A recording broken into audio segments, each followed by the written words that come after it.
Today I'm working on a project and trying to clone a Git repository using SSH, but unfortunately it doesn't work and I received an error message like this one.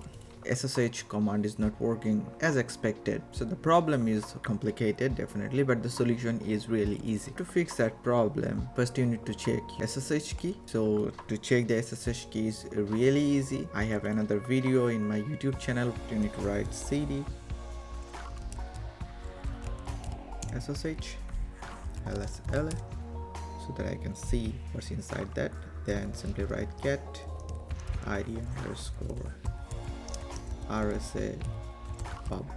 This is the public key and we need that key. You can simply copy that, press Ctrl C, go to your settings page, then go to SSH key.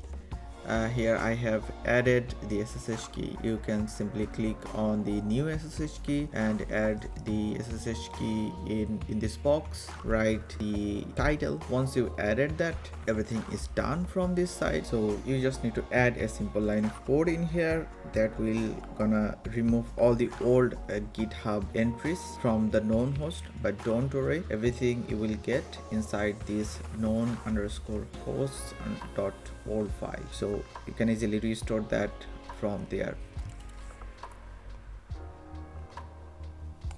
This is the code and just press enter. Now we are going to clone any Git repository using the SSH key. Just try to clone this one, copy this, open the git bash in here, simply write git clone and then press the code.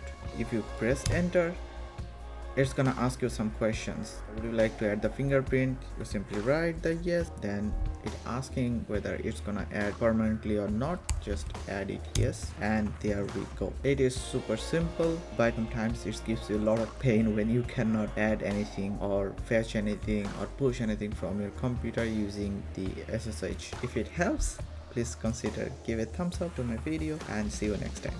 Bye.